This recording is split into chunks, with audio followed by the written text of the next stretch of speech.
এনেকে যাবি নেকি মানে ৰাতিৰ কাৰণে কিমান লবি সেই দুৰ্বৃত্তৰ দলটোৰ লগত কিন্তু এজনী লেডিজো বহি আছিলে তাৰপিছত আহি পেলাই মোক অশ্লীল বহুত বেয়া কথা কৈছে বা ইংকিত দিছে সিহঁতৰ গাড়ীত বহিবৰ কাৰণে আমি আপোনালোকক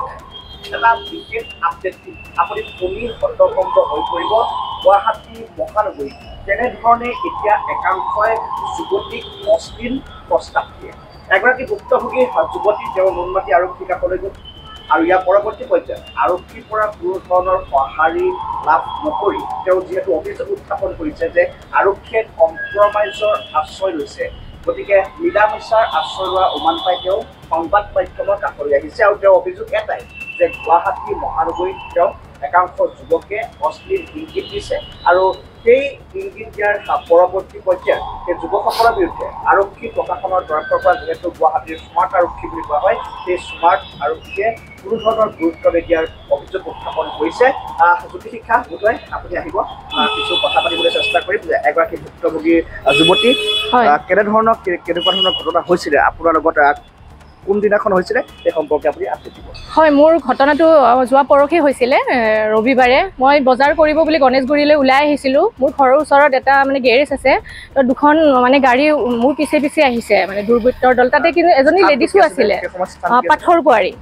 হয় হয় সেই দুৰ্বৃত্তৰ দলটোৰ লগত কিন্তু এজনী লেডিজো বহি আছিলে তাৰপিছত আহি পেলাই মোক অশ্লীল বহুত বেয়া কথা কৈছে বা ইংকিত দিছে সিহঁতৰ গাড়ীত বহিবৰ কাৰণে মানে কৈছে আৰু যে এনেকে যাবি নেকি মানে ৰাতিৰ কাৰণে কিমান লবি এনেকে কৈছে তাৰপিছত কৈ পেলাই সিহঁতে মানে ওচৰৰ পাথৰকুৱাৰী ৱাইন শ্বপত সোমাল আৰু মই গাড়ী দুখন লগ পাইছিলোঁ পাওঁতে তাৰপিছত তেনেকৈ সুধিব গৈছিলোঁ কিন্তু মহিলাগৰাকী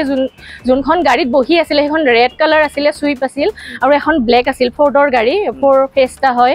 তাৰপিছত মানে ৰেড কালাৰ গাড়ীখনত যোনজনী মহিলা বহি আছিলে গোটেই ব্লেক কালাৰৰ গ্লাছ আৰু এনেকৈ ব্লেক কালাৰৰ নেট তাৰপিছত মহিলাগৰাকী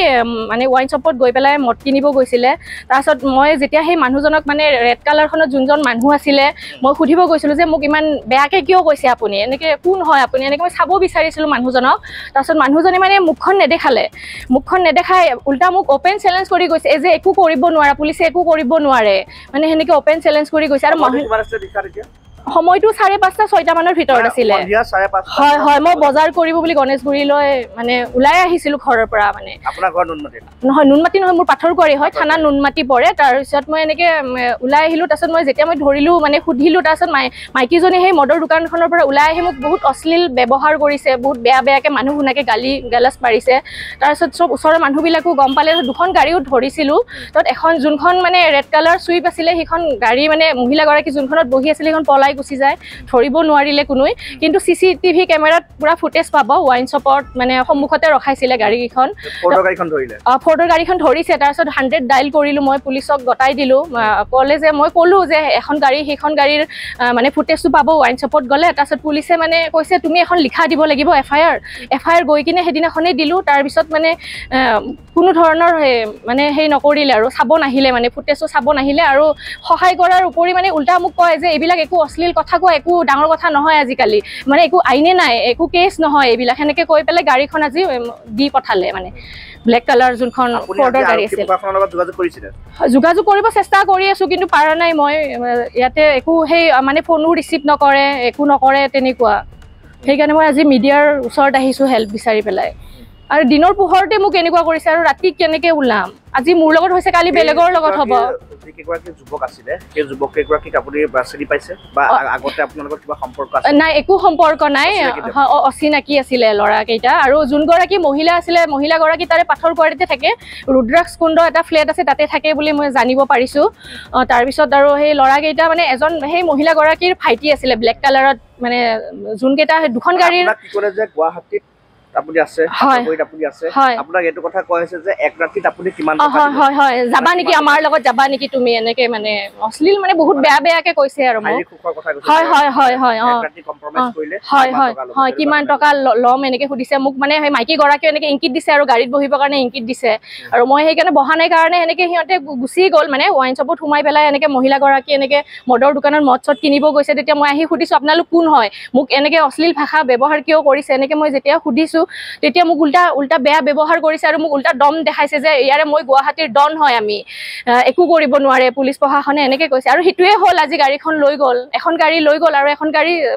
এতিয়াও মানে বিচাৰি পোৱা নাই, মানে একো সহায় নকৰিলে, নিবিচাৰিলে মানে। আৰু নুনমাটি আৰক্ষী থানাই একো হেল্পে নকৰিলে, উল্টা মোক কয় এইবিলাক একো অশ্লীল ভাষা কয়, একো ডাঙৰ কথা নহয়, আজিকালি একো আইন নাই এইবিলাক, এনেকৈ কৈ পঠাইছে মোক। গুৱাহাটী মহানগৰীত 5-6 বজাত আপোনাৰ তেনেধৰণৰ অশ্লীল ইংগিত দিছে, এনেধৰণে বহু যুৱক যুৱতীক অশ্লীল ইংগিত দিয়ে আৰক্ষী প্ৰশাসনৰ হয়। সেনেকে মই আগতে বেলেগৰ সংবাদ মাধ্যমৰ কাষলৈ আহিছে, কিন্তু বহু সংখ্যক কিন্তু নাহেও। হয়, সেনেকে মই আগতে বেলেগৰ এনেকে নিউজবিলাক পাই থাকো, এনেকে চাওঁ, আৰু সেইদিনাখন মোৰ লগতে এনেকুৱা ঘটনা হৈছে মানে। কিন্তু আৰু যে মোৰ লগত হৈছে এতিয়া আৰু বেলেগৰ লগততো হ'ব, মানে ছোৱালী হ'লো বুলি একোৱেই মানে আইন নাই নেকি? মানে পুলিচ মানে যোনকেইটা মানে তাতে আৰক্ষী আছিলে নুনমাটি থানাৰ, তেখেতেতো কৈছে যে এইবিলাক একো নহয়, এইবিলাক একো কেছে নহয়, মানে এনেকে উল্টা মোক কৈ পঠাইছে, এইবিলাক একো নহয় বোলে, একো আইনে নাই বোলে এইবিলাকৰ। যুৱক যুৱতীসকলৰ বাবে কি ক'ব বিচাৰে আপুনি? হয়, কি ক'ব বিচাৰি মানে এতিয়া মানে সাৱধান হ'ব লাগিব। এতিয়া যদি ৰাতিটো নহয়, সেইখিনিত পোহৰে আছিলে, 5:30-6 বজাৰ মানে ঘটনা। এতিয়া মানে অলপ চাই চিন্তি ওলাব লাগিব। এতিয়া মোৰ নিজৰে ভয় হৈছে, মই এতিয়া কেনেকৈ ওলাই আহিম, কাৰণ মোক অপেন চেলেঞ্জ কৰি গৈছে যে একো কৰিব নোৱাৰো কিবা কিবি। DGP GP সিং আছে, তেওঁ কঠোৰ, সদায় কঠোৰ। তেওঁ খুব স্পষ্টকৈ কৈছে যে গুৱাহাটীত কোনো ধৰণে অপৰাধ হ'ব নোৱাৰিব, গুৱাহাটীত সকলো যি আইন যি শৃংখলা, সেই শৃংখলা সম্পূৰ্ণৰূপে বিশৃংখল হ'ব নোৱাৰিব। তেওঁ খুব স্পষ্টকৈ কঠোৰভাৱে সক্ৰিয় আৰক্ষী প্ৰশাসনক দি থৈছে। গুৱাহাটী মহানগৰী স্মাৰ্ট আৰক্ষী বুলি কয়, মানে আপুনি স্মাৰ্ট আৰক্ষী যিটো ফপুলা স্বৰূপ, সেইটো আপুনি বাস্তৱ অভিজ্ঞতা আপুনি পালে? হয়, সেনেকুৱাই হ'ল। এতিয়া ইমানটো কৈ আছিলে যে মানে বহুত সুৰক্ষা কিবা কিবি, এতিয়াতো সেনেকুৱা একোৱে নাই। পুলিচে মোক কৈহে পঠাইছে এইবিলাক একো আইন নাই, কিবা নাই, এইবিলাক একো নহয়। হয়। আৰু এইগৰাকী জ্যোতিশিক্ষা দাস, আৰু জ্যোতিশিক্ষা দাস এগৰাকী ভুক্তভোগী, তেওঁক কম্প্ৰমাইজ কৰিবৰ বাবে নিমন্ত্ৰণ দিছে। তেওঁ কম্প্ৰমাইজ কৰিবৰ বাবে কোৱা হৈছে যে এনিশাত আপুনি কিমান টকা ল'ব। গুৱাহাটী মহানগৰীত এতিয়া বহু লোকে কয় যে একাংশ যুৱতী নাৰী দেহ ব্যৱসায়ৰ লগত খুব সুন্দৰভাৱে জড়িত হৈ পৰিছে বুলি বহুতে কয়, যে বহুতে কৈছে যে অভিযোগ উত্থাপন কৰে যে এটা নিশাৰ বাবে